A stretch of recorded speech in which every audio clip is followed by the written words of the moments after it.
Muy buenos días, alumnos. Vamos a dar inicio a nueva clase donde ustedes tienen que transcribir, luego hacer las actividades y enviarlas para yo poderlas revisar.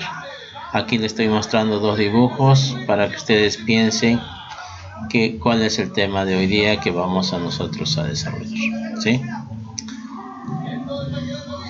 Muy bien, ¿sí? La minería y las clases sociales, ¿no? Muy bien, entonces vamos a hablar sobre la economía y la sociedad colonial en nuestro territorio. Continuamos. Alumnos, en toda América convivieron diversos grupos humanos, poblaciones indígenas, europeas y africanas.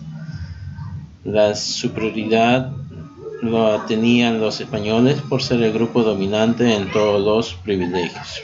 En muchas partes se buscó que esta convivencia fuese separada, es decir, quería evitarse el contacto entre los grupos mencionados. ¿Sí? Muy bien, entonces quien tenía el poder era el sistema colonial español, ¿no es cierto? Muy bien, vamos a hablar del nuevo sistema económico. La economía colonial tuvo un desarrollo constante por obtener la mayor cantidad de riquezas en América. En el siglo XV hasta 1550, España obtuvo grandes riquezas mediante saqueos de templos e ídolos de las comunidades. Posteriormente, la obtención del oro y la plata fue la explotación de los yacimientos mineros y se completó con el comercio y la agricultura. En España y Europa, el sistema económico colonial era a través del mercantilismo y el monopolio comercial. Muy bien, jóvenes, entonces para los españoles, como punto número 1 del sistema económico fue la minería, ¿no es cierto? Seguimos. Vamos a hablar sobre el mercantilismo.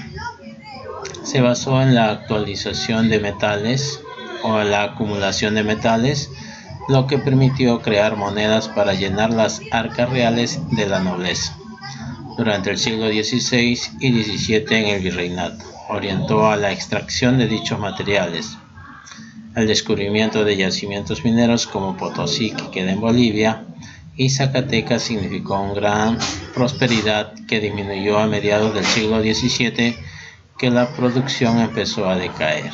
Muy bien, entonces estos señores empezaron a explotar estas minas y exportarlas hacia España, las arcas reales de la nobleza. Aquí estamos viendo, ¿no? Todo lo que está más o menos de rojo, ya eran las colonias españolas, y entonces de aquí extraían las grandes riquezas y lo llevaban a esclavos. Ahora, ¿por qué se dice monopolio comercial? Porque eran entre dos países, España y América. ¿Ya? Muy bien. Entonces se desarrolló entre América y España tras el Atlántico, que benefició a la corona española a partir de 1543. Se creó el Consulado de Sevilla o gremio de comerciantes. Este comercio fue la política del control militar. ¿Sí? O sea, que quería decir, cada embarcación iba escoltado por estos militares españoles. ¿Ya?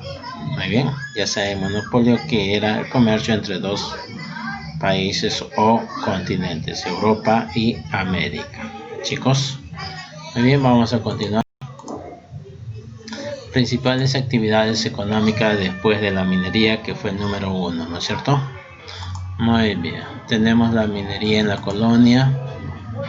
En el virreinato llegó a ser el mayor productor mundial de plata, gracias a las minas Potosí, y donde también nacieron los gremios y el servicio de arrieraje en el Perú, ¿sí? Que empezaron a desarrollar las monedas. Chicos, entonces pues empezaron a explotar los grandes yacimientos después de haber extraído, saqueado, robado, ¿no? Todas las riquezas. Entonces, ¿dónde sacamos más riqueza? Entonces vamos a las minas, dijeron, y así fueron que explotaron a los indígenas. Luego tenemos lo que es la agricultura en la colonia. La más importante fueron las haciendas. Su producción fue destinada a las ciudades y villas cercanas, como maíz, trigo, coca y algodón, ¿no es cierto? Muy bien, entonces aquí trabajaban los indígenas. ya, en la actividad de la agricultura. Luego, la ganadería en la colonia operaba de manera similar a la hacienda y para el mismo mercado, el cual proporcionaba carne, cuero, pieles, todo, ¿no es cierto? Muy bien, jóvenes. Entonces, fueron las principales actividades, pero hay una que fue más importante, que era la minería. Los impuestos en las colonias, pues también a través de estos impuestos estos señores obtenían ganancias y riquezas, ¿ya? Por ejemplo, la alcabala, impuesto a la compra y venta de productos; el almojarizazgo, impuesto a la importación y exportación. Tenemos otra, avería, impuesto adicional para proteger a las mercancías. El quinto real, derecho del rey a percibir el 20% de los metales. El diezmo, el pago del 10% de los frutos de las tierras, ¿sí? Las imposiciones de tierra, pago de poseedores de tierra, tributo indígena, impuestos que pagaban los indios entre 18 y 50 años. Derecho y ensaye y fundición era el 1.5% sobre las barras de plata. Señoreaje, cobrado por derecho de acuñación de monedas. Y bulas de la Santa Cruzada, cobradas por la corona para el pago para obtener favores e indulgencias. Muy bien, esto es lo que cobraba de impuestos los españoles para poder obtener mayores riquezas. Ya, jóvenes, seguimos. La sociedad colonial. Bueno, era una sociedad jerarquizada, ¿no es cierto? En la sociedad colonial, el sistema de las dos repúblicas. Se formaron estas dos, la llamada República Española o Peninsular y la República de los Indios, ¿ya? El virrey Francisco de Toledo impulsó una legislación colonial que pretendía imponer una sociedad pura de sangre. Por ello creó leyes para indígenas y españoles. Este periodo diferenciado se le llamó repúblicas. La República Española estuvo conformada por peninsulares y criollos,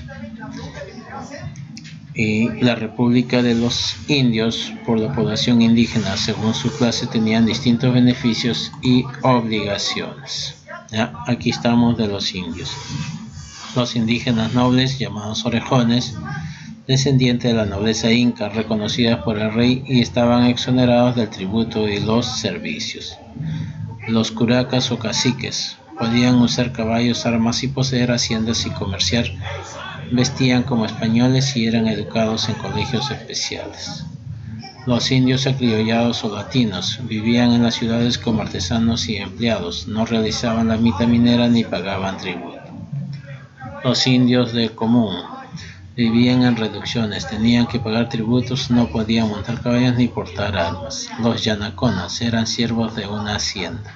¿Ya? Esto es en el sistema de la República de Indios. Continuamos.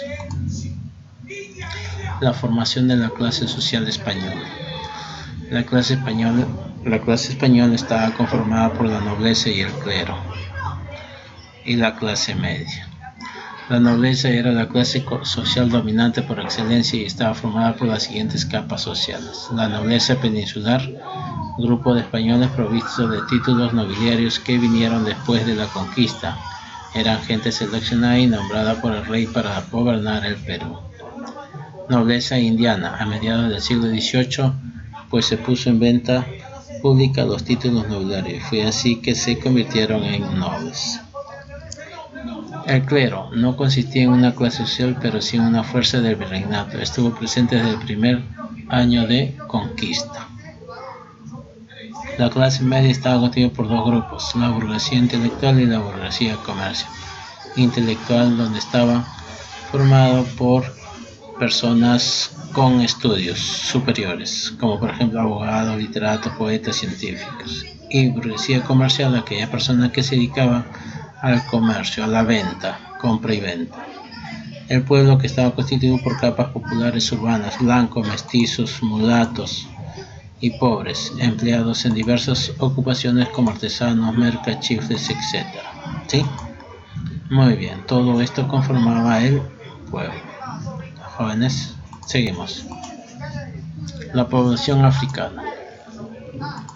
Saben que ellos lo trajeron los españoles. ¿Sí? Las personas africanas llegaron con los conquistadores. Esta clase social ocupó la última posición en la colonia. Se conformó de la siguiente manera: bozales, venidos del África y no hablaban español. Los cimarrones, esclavos prófugos que se refugiaban en palenques. Libertos, población negra que habían obtenido su libertad por un pago o voluntad de su amo. Ya, jóvenes.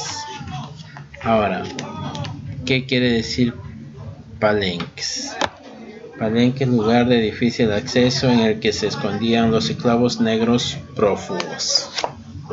Ya, jóvenes. Aquí les estoy dejando la actividad. Ya, no se olviden de ilustrar el tema, hagan desarrollar la página 72, 74 y 75. Ya, jóvenes, eso es todo. Espero que se sigan cuidando, no se expongan a esta enfermedad letal. Chao, nos vemos.